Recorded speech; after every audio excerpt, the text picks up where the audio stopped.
Okay, so why don't we kick things off? Hello, welcome to our webinar called Hot Set. We're here today to talk about extreme heat and wildfire risks in the motion picture industry, just in case you're not necessarily in the right place. That's what we're talking about today. My name is Marcia Newberry, and I'm the Vice President of Sustainability and Business Affairs at Thunderbird Entertainment, and also the founder and executive director of Producing for the Planet. And I'm going to be your MC today. Before we begin, I want to take a moment to acknowledge that I am privileged to work and live in the Lower Mainland of British Columbia and on the traditional, ancestral, and unceded territories of the Coast Salish peoples, including the Musqueam, Squamish, Tsleil-Waututh, Kwantlen, Katzie, Matsqui, and Semiahmoo nations. So a little bit of housekeeping before we get started. So our webinar today, we're aiming for about 45 minutes. We have about 30 minutes or thereabouts of remarks from our speakers, and also we're leaving some room for discussion and questions. If you have a question as we go, please use the Q&A function at the bottom of your screen. After each speaker has gone, we will address any questions that come up, but also we can come back to them at the end and have discussions. When we do get to the end, you can also raise your hand and we can take sort of verbal questions if you like. This webinar is being recorded. A recording will be available within 24 hours on the CMPA website, and a link will be sent out. And of course, we welcome you to send the link to anyone in your network that you think would benefit from any of the information that we're going to share today. So we are thrilled to bring you a fantastic group of speakers today. Levi Kimball is a partner and senior industrial hygienist at Aura Health and Safety. Levi is a certified industrial hygienist with 15 years of experience working in the field of industrial hygiene, primarily as a consultant. Levi has spent time working in various industries such as film and television, mining, construction, manufacturing, food processing, and energy. So he is an expert in identifying, managing, and monitoring a wide variety of exposure hazards.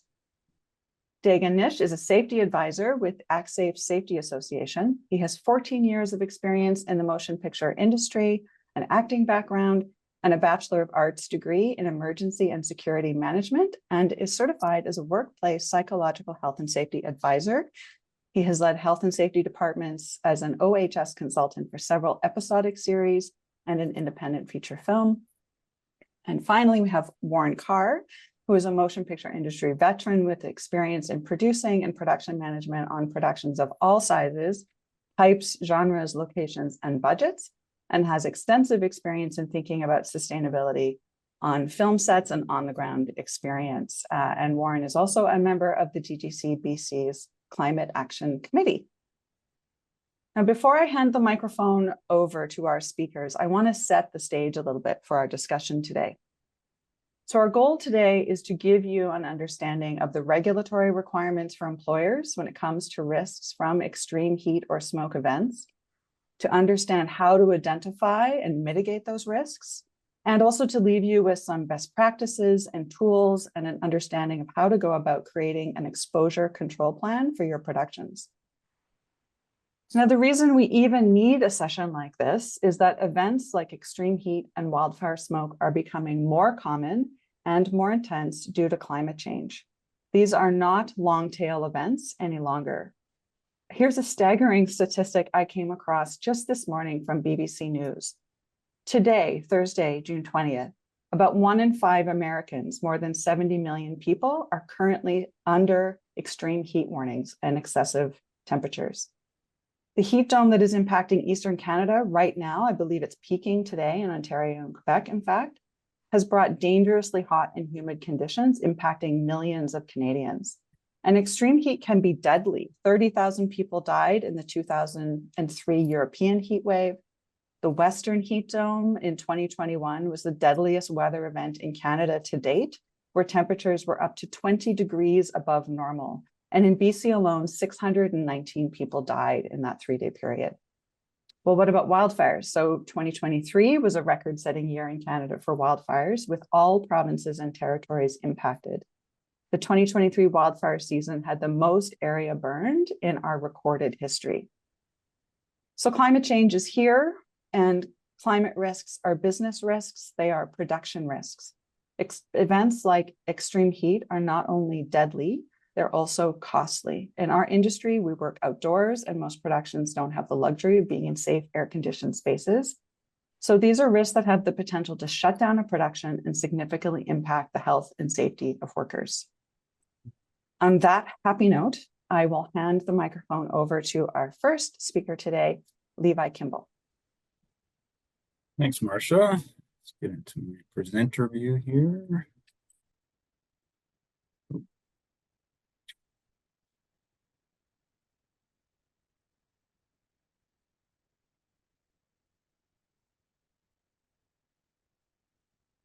Okay, there we go.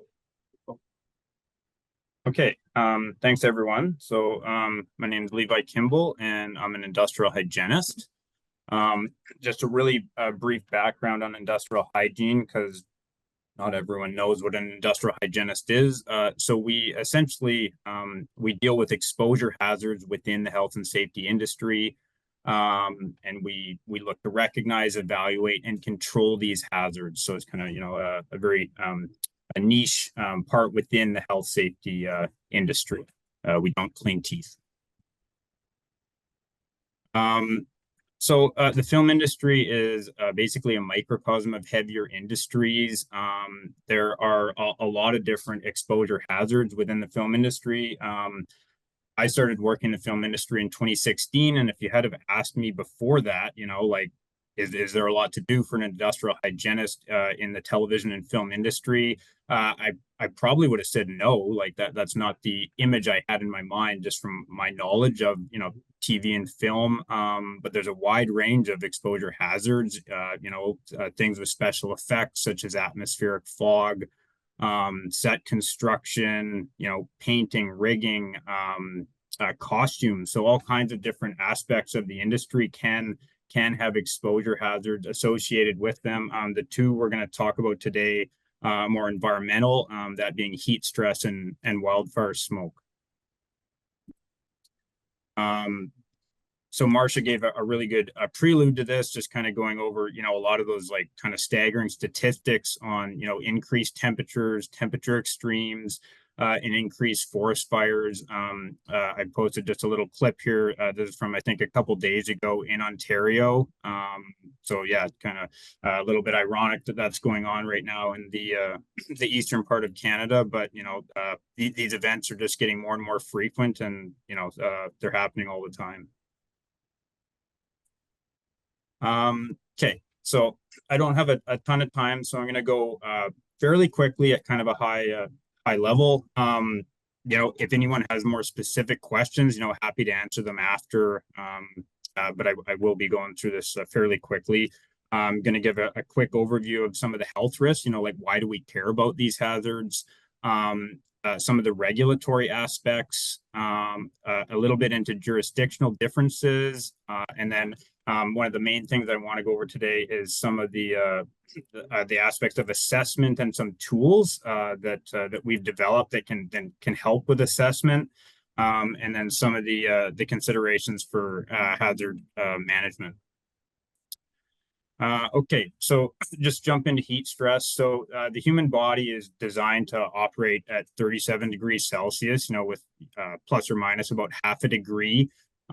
If your body starts to elevate above these temperatures, then it's going to do things to try to lower it back down to that ideal temperature window. Things like this can result in some disorders like heat cramps, rash, dehydration, and you can kind of go all the way down the list to heat stroke, which is the most serious, and that can result in loss of consciousness, cognitive impairment, and it can even result in death if it's not treated right away. So a really wide range of possible symptoms and disorders that are associated with heat stress. So that's really why we're kind of why do we care about it? Okay, so a little bit into the jurisdictional comparisons. So just due to the audience, I'm going to focus on WorkSafe BC and a little bit in Ontario. But I just want people to know that there are differences in any jurisdiction you're in. So you really want to know where you're working and look into it to know, your responsibilities and obligations within that specific jurisdiction. So within BC, we do have a part of our regulations that are specifically speaking to thermal exposure.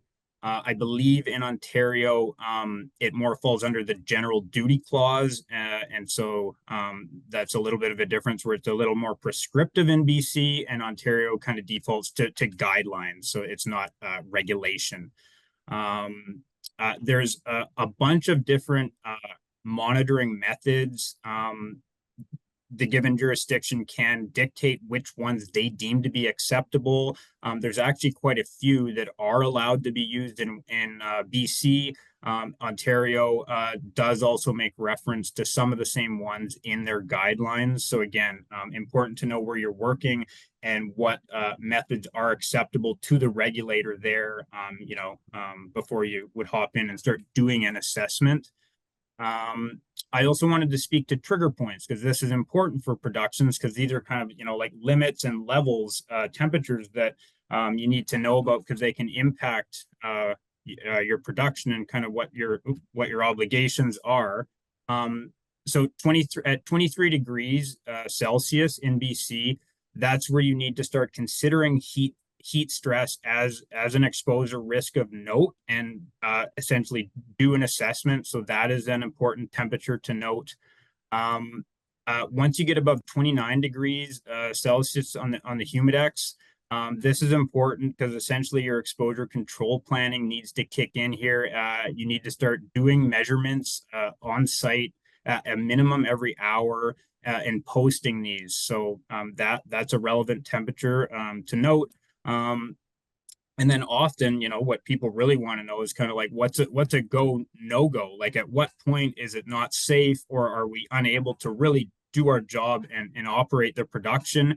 And so when you're using the Humidex model in BC, 38 degrees on the Humidex is quite notable, because that's when a work rest regimen kicks in. And so, you are allowed to work beyond that point, but it would be quite difficult, because you can only work so long, and then people have to sit and rest in a cool area. So that is a notable trigger. In Ontario, there are different ways that different trigger points. The most notable, easiest to remember is if the temperature is 30 degrees Celsius with a humidex of 40, then that triggers the need for a hot weather plan, which is, kind of like a simplified exposure control plan. So that's just a little bit of a summary, kind of BC and Ontario. Okay, so heat stress assessment. So I already discussed there's lots of different ways to go about doing this. A lot of them are quite technical, and difficult to do. This table here shows you values from Humidex. There are other ways. You can actually measure internal body temperature. I think everyone would agree with me that the HR departments probably wouldn't want to go about that route here. So we don't want to be measuring everybody's temperature. So that leads me into a tool that was developed by IATSE. And so this is essentially a way that we think simplifies doing the heat stress assessment, and it's an app on the phone that uses the Humidex model. So main points about using this tool. So in BC, it states in the regulation that you need to do measurement like at the site. So you need to have a means to take temperature and humidity values, like physically where the production is located. That's not too big of a deal, because you can basically get instruments that do that for $20 at your local hardware or drugstore, such as a hygrometer. So these aren't expensive instruments, but you do need to do that on site. As I mentioned, so the app does work off the Humidex model, which was developed in Ontario, and it's a nice simplified way to assess heat exposure it's based on kind of how you should feel. So how the human body should feel with certain temperature, humidity, and some other aspects, such as the clothing they're wearing, work rate, and anticipated radiant heat. So the app would ask some questions. It doesn't take very long, 5 minutes or less to fill these things in. And then it would essentially spit out a risk level and some recommended controls. So it's a nice tool that people can use to do a risk assessment for their heat stress. And this does meet regulatory criteria in BC for heat stress screening purposes. Again, you'd want to check what jurisdiction you're in. Everywhere is different, but in BC, this would be a compliant means to do that. Okay, so switching gears to wildfire smoke. So sorry for how busy this slide is. Main takeaway is this: I want people to know that there's a lot of different chemicals within wildfire smoke. So it's not just one thing. There's gases, there's vapors, there's different kinds of particulate. So it's really complex, and it can change depending on what type of materials burning. Different types of trees and different types of foliage would emit a different type of smoke. And just the fact that a lot of these things are very, very small. So this photo here just gives a diagram relative to a human hair. And so a lot of the smoke particles fall into the range of PM 2.5, so 2.5 micron in diameter. And as you can see, that's extremely small, like much smaller than a human hair. So a lot of these things, when they're inhaled, they can get down way deep into the lungs where they can do damage. So they're very, very small, which also allows them to travel far distances as well when there's a lot of it. Okay, so why is it a problem? So from a health perspective, wildfire smoke exposure can cause a wide range of respiratory issues. It's got cardiovascular risks. Some of these components are human carcinogens, so increased cancer risk. So it's nasty stuff. You really don't want to be inhaling this if you can avoid it. And there's little to no regulation in Canada from an occupational standpoint. So there is more public health guidance on this, but in terms of workplace regulation, which does differ from those intended for the general public, there's really not much out there right now at the moment. So just to give people a little bit of an idea of what's out there from other jurisdictions. So I did talk about the fact that in BC and Canada, we do have public health guidance. So in BC, we've got what's called an air quality health index. It's got a rating scale from 1 to 10, and it considers ozone, PM 2.5, PM 10, nitrogen dioxide, and sulfur dioxide. So those are all the different parameters that would go into that determination on the scale. There's other ones that are similar. The air quality index is in the US. It's got a different scale, but it considers the same contaminants. Down in the States, they actually do have some jurisdictions with workplace regulatory guidance for wildfire smoke. Cal OSHA has some, Oregon, and then in Washington, they also have some. Take home here is that I just want people to note that so PM 2.5 is kind of the common denominator here for all the contaminants, and so it is typically seen as the best marker for wildfire smoke. So there's a bunch of different things within wildfire smoke, but PM 2.5 is typically used as like the best marker to measure so that you can tell, how bad is this wildfire smoke? Well, we're going to measure 2.5 and we're going to use it to estimate all those chemicals that can be associated with the smoke. And then I did want to point out again, we kind of talked about trigger points for heat exposure. I did want to point here. So, a kind of go no go for the film industry. I think everyone would agree is probably the point at which a respirator is mandatory. We saw during COVID, it's really hard to film and do television and film when people are mandatory in respirators. And so in some of the models, a lot of them actually, when the AQI hits 500 or more, that's where it kind of triggers respirator use. So that could probably be seen as kind of like a go no go. Okay, so in terms of assessment for the wildfire smoke, so IATSE also has an app for that. Uh, it is based off the Washington rules, so it's using the workplace guidance that's from down in Washington State, which is obviously very close in proximity to BC, and we kind of saw it as the best practice guidelines to use for work in British Columbia. So that is what the app is based off of. Again, so it uses PM 2.5 concentrations at the user location.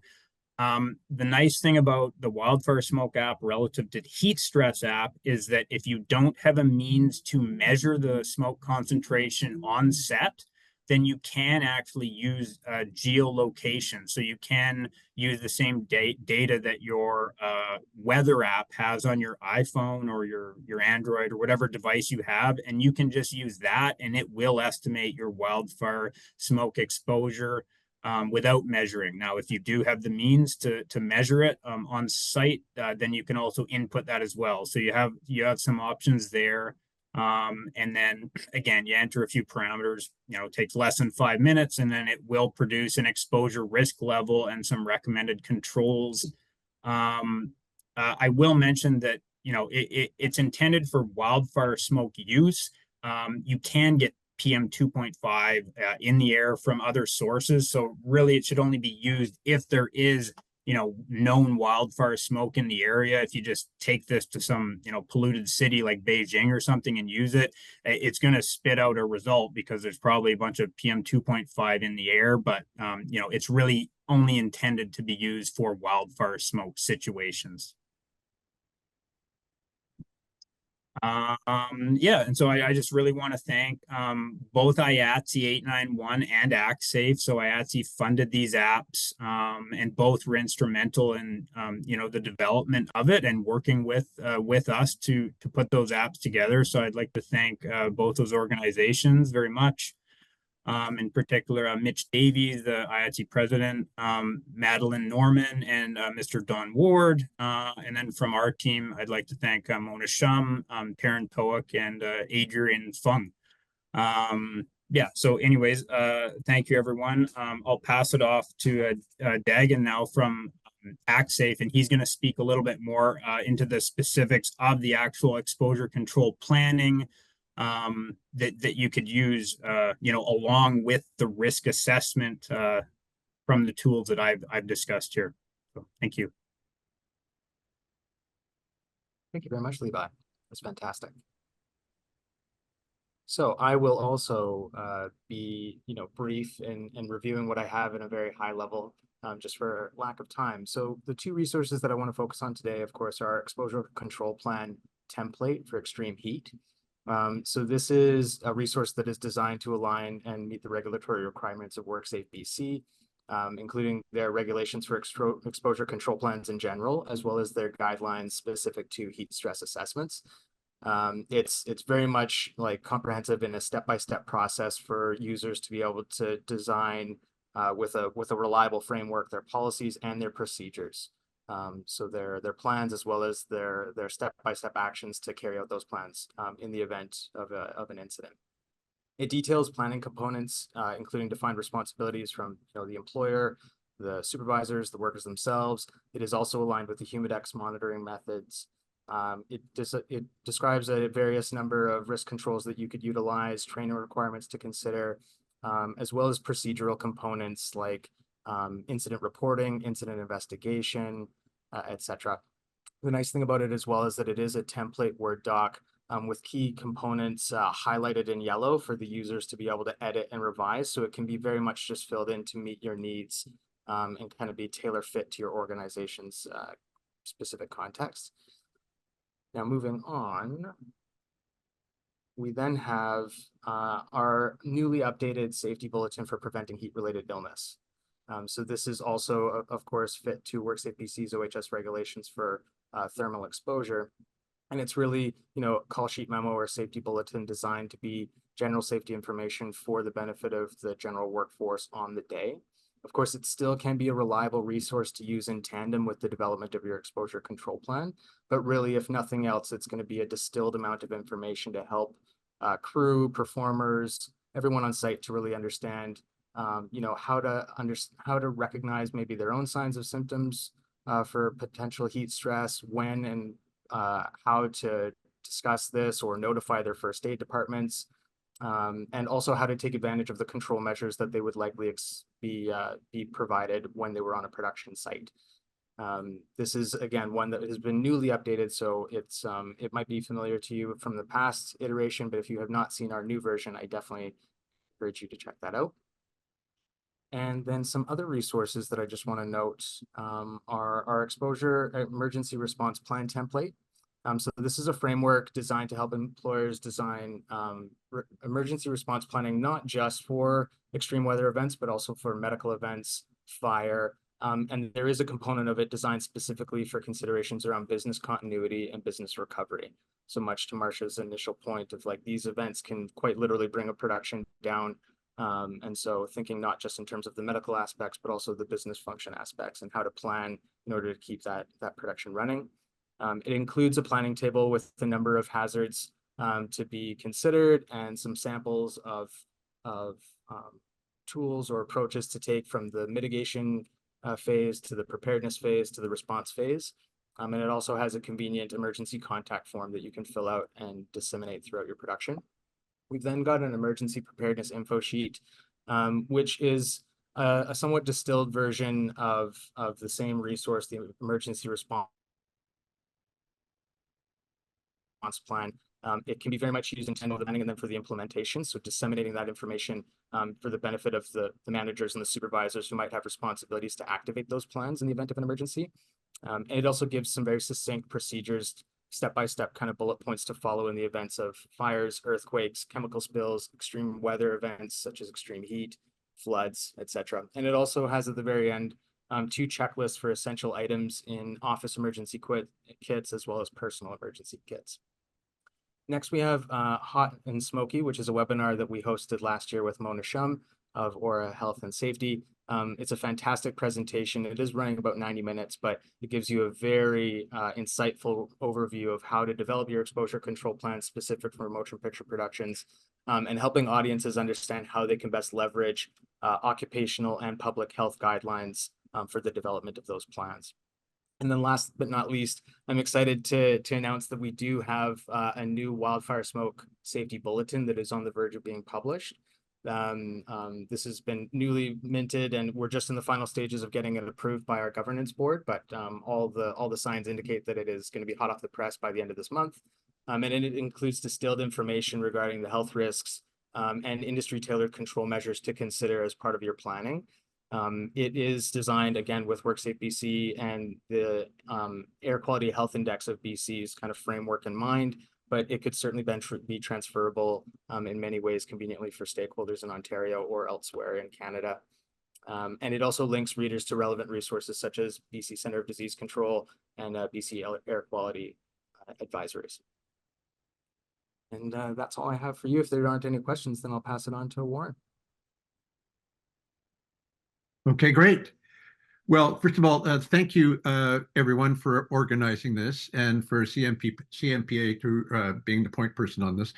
All the information that's come out from Dagan and from Levi is all the best information we could possibly get our hands on in essentially an unregulated area. But that being said, I sit here as a representative of the DGC, as a production manager and line producer, and we are the employer.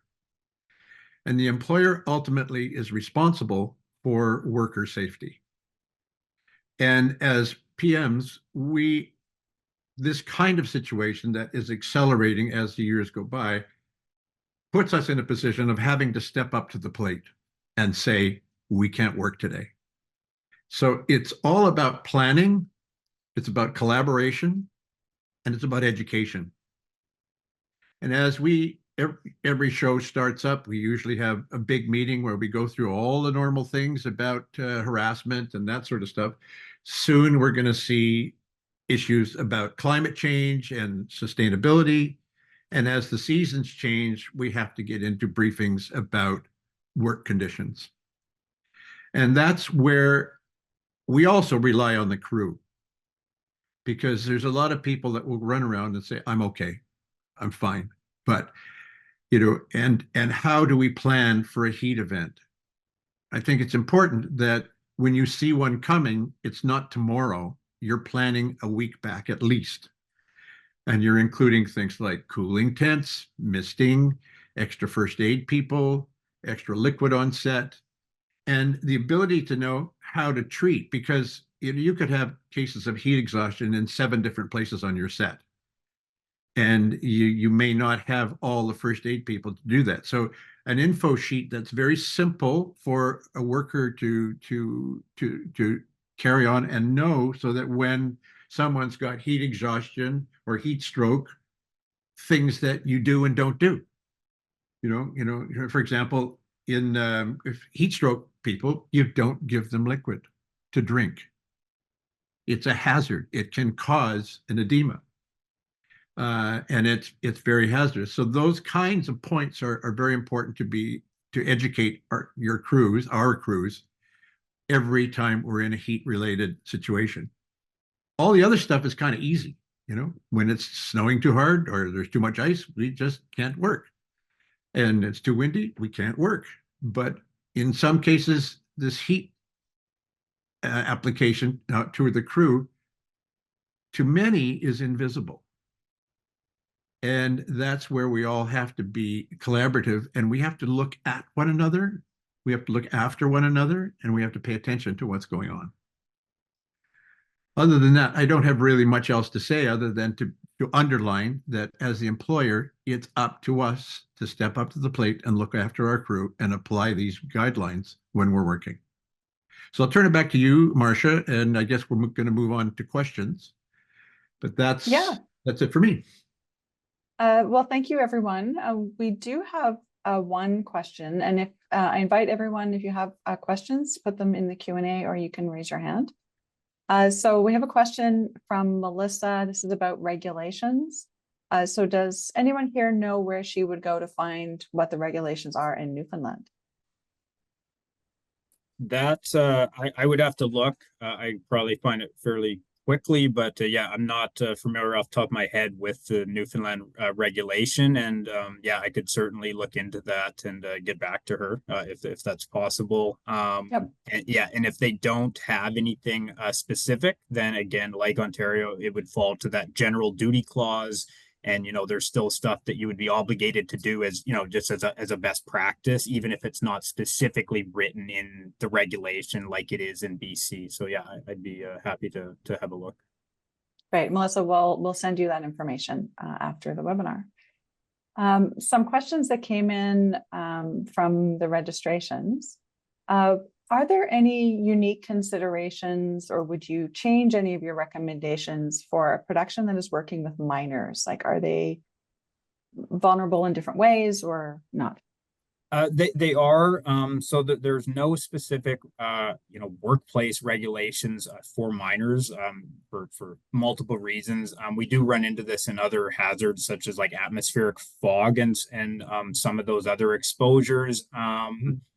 There is public health guidance relative to children, and so I would probably recommend using some of that material like within your exposure control planning. And I mean, they certainly are more susceptible than healthy adults, but there's nothing prescriptive in regulation, and so it would kind of default to best practices and using some of that public health guidance to possibly make different rules and a little bit more robust in your exposure control planning for having minors on set. Okay, thank you. Another question. Can the speakers talk about how heat stress can affect workers' mental health? Well, it definitely we touched on it a little earlier, but dizziness, nausea, headaches, confusion, are all and in terms of heat stroke, losing consciousness, heat exhaustion, same sort of symptoms. Dizziness and headaches are the big one, and fainting. So those are the parts that can be pretty easily detected. And I believe you touched on, Levi, you touched on certain aspects of that in our preamble about people being affected, or was it Dagan, about the statistics of people who were suffering from heat exhaustion that had mental issues and how that exacerbated that. Was that you, Dagan, that was going to tell you? Dagan. Yeah, I was we were just discussing kind of the comorbidities that we can see really come up with incident rates of fatality and like extreme acute medical emergencies around heat stress, and surprisingly, pre-existing conditions like heart disease, kidney disease, diabetes. These are ones that we kind of know and are already aware of from data of the past, but now we're seeing a lot of data indicating those with pre-existing mental health conditions can be at an extremely high risk, and that wasn't previously known from data. We also, for the work that I did with our extreme heat safety bulletin, I was part of the technical advisory team that updated that, and we found that there was a lot of data that suggested, increases in anxiety, mood disturbances, reduced patience and tolerance, or decreased coping capabilities. So it can really be disruptive, not only for the person's individual experience, but also for the collaborative approach that is necessary for a production to really excel. And so it can create a lot of inter-conflict between workers and between departments, as well as reduce people's cognitive functions from like memory loss or inability to problem solve things as much as they're usually capable of. So yeah, the impacts can be widespread, both for physical health and mental health. And can you unpack for us, how does that intersect with employer responsibilities? So if someone is, going through cognitive impairment because of heat stress or other issues, what's the employer's responsibility there? Yeah, great question. So, there's definitely the duty to care and the duty to accommodate. That's kind of a general through line. But for BC specifically, we do have regulations around physical and mental impairment, which this would fall under. So it's the regulation particular around physical and mental impairment is a two-hander that outlines the responsibilities of the workers themselves, as well as the supervisors and employers above them. So a worker, if they recognize that they are experiencing mental impairment, cognitive impairment, be it from extreme heat or some other factor, they're legally responsible to notify their supervisor and to say that due to the effects of, the condition, the extreme heat, I'm no longer fit to do the work I'm being asked to do without it creating an undue hazard to myself or others. And then it's up to the supervisor or the manager to decide what can be done, whether we can, accommodate and adjust the work, or if we have to reevaluate the task itself. But then the two-hander to that is the employer and supervisors. They're mandatory, they're obligated to not delegate tasks to workers if there are observable or reported signs of impairment. And that's a little bit tricky if you're not informed, because a worker might not necessarily come up to you and say, hey, I'm impaired, I can't work right now, but they might describe symptoms that are indicative of impairment for someone who knows what they're looking for. And so supervisors and employers, if they're found later down the road, say, an incident occurs where a worker was subject to impairment, cognitive impairment from heat stress, and they end up having an accident, say, involving mobile equipment, and they are later found in the investigation to have reported those symptoms to their supervisors, employers, and told to just get back to work, then that can be really a really significant problem from the regulator standpoint. And so there is definitely some through line for responsibilities around managing impairment and not delegating tasks if you have reason to believe that their cognitive functions are no longer fit to be able to do the work they're usually expected to do in a safe way. You've actually touched on something that is quite apparent to me in my career, and with a lot of people that are new in my job and are trying to, for want of a better term, make a name for themselves, bring their show on, on schedule and on budget, and that, go rest in the tent and go back to work, you'll be fine attitude has to go. And I, in this particular situation here in Canada, let alone North America, where more than 50% of the workforce are unemployed and have been unemployed for a long time, going back to work and then suddenly having to say, I can't work because I'm not feeling well. And when they're looking at their first paycheck in 7 months, it's a very interesting place to be in terms of safety and HR when you're walking up to a worker on your set to say, you have to take a break or you have to go home. And documenting that and having the support of your first aid people and HR with you all the way through is important. And picking up the phone and speaking to all the people, because many of us, particularly in the West here, work for American studios where, you know, you're working down in California, God, where they're working in deserts all the time and all that stuff. And, you know, I mean, have an employer turn around over the phone and say, can't be that bad. We work in a desert down here. So it's confronting that kind of political and safety politics, both at the upper management, middle management, and worker level, is delicate, but it has to be handled. And we also have to be aware that we may have to increase staff and increase the schedule to cope with these weather issues. And that requires the production people to stand up, to come to the plate and say, this is unsafe. We need to delay or we need to work a shorter day to get the work done. And there's consequences. Sure, there's probably consequences with budget and schedule, but it's the worker and everybody's health and mental health that's the most important of all. Well, I'm going to let Warren have that wonderful last word because we are at time. Thank you, everyone, for joining us, particularly our speakers and all of you who came today. Remember, a link will be sent out, and please share that with people in your network. Thank you, everyone. Thank you. Thank you.